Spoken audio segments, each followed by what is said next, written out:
പിതാവിൻ്റെയും പുത്രൻ്റെയും പരിശുദ്ധാത്മാവിൻ്റെ നാമത്തിൽ തനിക്ക് സ്തുതി. ഞായർ പള്ളിക്കൂടത്തിലെ എൻ്റെ കൊച്ചു കൂട്ടുകാർക്ക് ക്രിസ്തുയേശുവിൽ സ്നേഹവന്ദനം. പ്രിയപ്പെട്ട കുഞ്ഞുങ്ങളെ, കഴിഞ്ഞ ഞായറാഴ്ച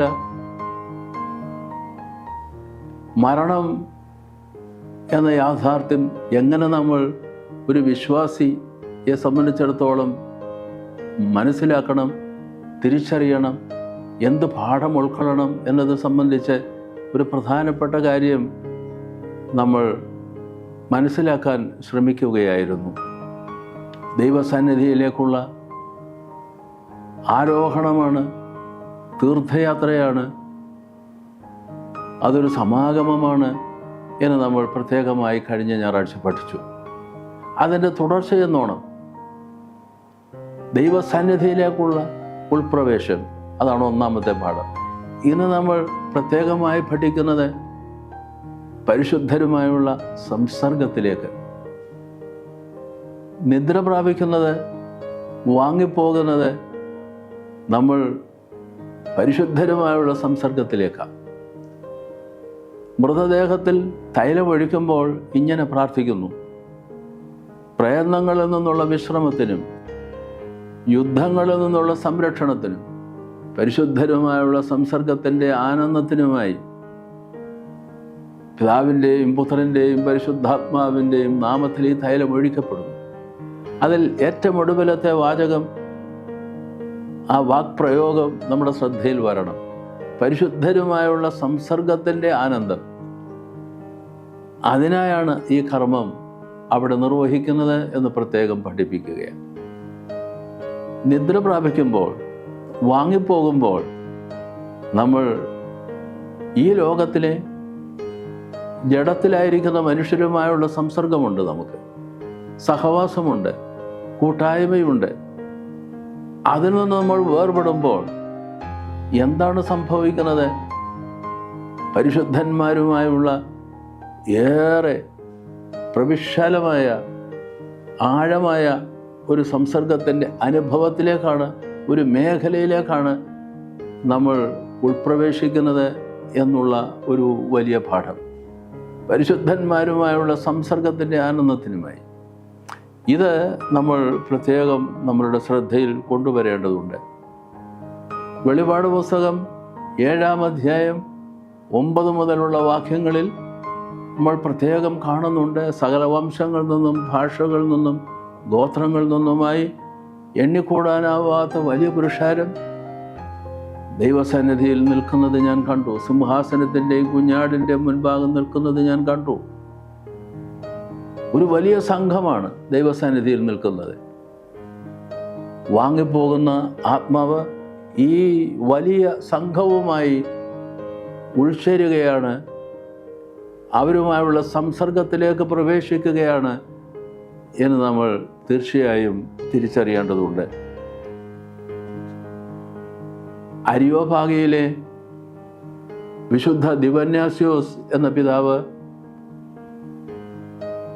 കൂദാശകളെ സംബന്ധിച്ചുള്ള അദ്ദേഹത്തിൻ്റെ ഒരു നിബന്ധത്തിൽ, ഒരു എസ്സയിൽ, ഒരു ദീർഘമായൊരു പ്രബന്ധത്തിൽ അദ്ദേഹം സംസ്കാര ശുശ്രൂഷയെ സംബന്ധിച്ച് പ്രത്യേകം വിശദീകരിക്കുന്നുണ്ട്. അവിടെ അദ്ദേഹം സംസ്കാര ശുശ്രൂഷയുടെ സന്ദർഭത്തിൽ മൃതദേഹത്തിൽ തൈലമൊഴിക്കുന്നതിനെ സംബന്ധിച്ച് പരാമർശിക്കുന്നുണ്ട്. നമ്മൾ മനസ്സിലാക്കണം, മൃതദേഹത്തിൽ സൈത്ത് തൈലം ഒഴിക്കുന്ന ആ കർമ്മം 5-ാം നൂറ്റാണ്ടിൽ രേഖപ്പെടുത്തപ്പെട്ടിട്ടുണ്ട്. അതിനർത്ഥം അതിന് വളരെ മുമ്പ് തന്നെ സംസ്കാര ശുശ്രൂഷയിലെ ഒരു കർമ്മമായിരുന്നു മൃതദേഹത്തിൽ തൈലമൊഴിക്കുക എന്നുള്ളത്. ചരിത്രത്തിലൂടെ നമ്മൾ പ്രത്യേകമായി പഠിക്കുകയാണ്. ഇവിടെ ആ പ്രാർത്ഥനയിൽ, തൈലമൊഴിക്കുമ്പോഴുള്ള പ്രാർത്ഥനയിൽ പിതാക്കന്മാർ നമ്മളെ പഠിപ്പിക്കുകയാണ്: ഈ ലോക സംസർഗം, അയ്യോ എൻ്റെ അമ്മ, എൻ്റെ അപ്പൻ, ഞാൻ ഏറ്റവും അധികം സ്നേഹിച്ച എൻ്റെ ജീവിത പങ്കാളി, എൻ്റെ മകൻ, മകൾ എന്നിങ്ങനെയൊക്കെ നമ്മൾ ചിന്തിച്ചുകൊണ്ട് വിഷമിക്കുന്ന സന്ദർഭത്തിൽ സഭ നമ്മളോട് പറയുക: കുഞ്ഞേ, ഇവിടെ നിന്ന് പരിശുദ്ധന്മാരുമായുള്ള ആഴമായ സംസർഗത്തിലേക്ക് പ്രവേശിക്കാനാണ് ഈ വിശ്വാസി യാത്രയാകുന്നത്. പരിശുദ്ധന്മാരുമായുള്ള സംസർഗത്തിൻ്റെ ആനന്ദത്തിലേക്കാണ് പോകുന്നത്. അതുകൊണ്ട് വാങ്ങിപ്പോകുന്നവരെ സംബന്ധിച്ച് നമ്മൾ അറിവുള്ളവരായിരിക്കണം. അവരെ സംബന്ധിച്ച് ദുഃഖമുണ്ടാവാം, വിലപിക്കുമായിരിക്കാം. പക്ഷേ അതൊരു പരിധി നമ്മൾ നിശ്ചയിച്ചു കൊള്ളണം. ആഴമായ സത്യം എന്താണ് എന്ന ചോദ്യം, അവർ പരിശുദ്ധരുമായുള്ള സംസർഗത്തിലേക്കാണ് പോകുന്നത്. കഴിഞ്ഞ പാഠത്തിൽ നമ്മൾ ശ്രദ്ധിച്ചതുപോലെ ദൈവ സാന്നിധ്യത്തിലേക്കാണ് അവർ പോകുന്നത്. രണ്ടാമത്, ദൈവസാന്നിധ്യത്തിൽ നിൽക്കുന്ന പരിശുദ്ധരുടെ വലിയ സംഘത്തോട് ചേരുവാനാണ് പോകുന്നത് എന്ന് നമ്മൾ ഇന്ന് പ്രത്യേകമായി ശ്രദ്ധിക്കുന്നു. പിതാക്കന്മാർ നമ്മളെ ബലപ്പെടുത്തുകയാണ്. ആ വിശ്വാസം നമ്മൾ ആഴമാക്കിക്കൊള്ളണം എന്ന് ഉപദേശിക്കുകയുമാണ്. മരണത്തെ അങ്ങനെ നമുക്ക് പരിശുദ്ധരുമായുള്ള സംസർഗത്തിൻ്റെ ആനന്ദത്തിനായിട്ടാണ് നമ്മൾ നിന്ന് വാങ്ങിപ്പോകുന്നവർ കടന്നു പോകുന്നത്. ഇല്ലായ്മയിലേക്കല്ല, ശൂന്യതയിലേക്കല്ല, ഏറെ സമ്പന്നമായ ഒരു സംസർഗത്തിൻ്റെ ആനന്ദത്തിലേക്കാണ് അവർ പ്രവേശിക്കുന്നത്, പോകുന്നത് എന്ന് നമ്മൾ തിരിച്ചറിയുമ്പോൾ വേറൊരു കാഴ്ചപ്പാടോടുകൂടെ ഏതു മരണത്തെ അഭിമുഖീകരിക്കാനും അതേ സംബന്ധിച്ച് നമ്മൾ ചിന്തിക്കാനും നമുക്ക് സാധിക്കും.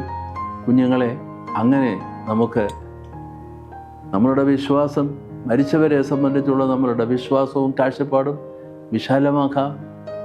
നമുക്ക് നമ്മളുടെ പ്രത്യാശയിൽ നമുക്ക് ഉറയ്ക്കാം. എല്ലാവരെയും ദൈവം തമ്പുരാൻ അനുഗ്രഹിക്കുമാറാകട്ടെ.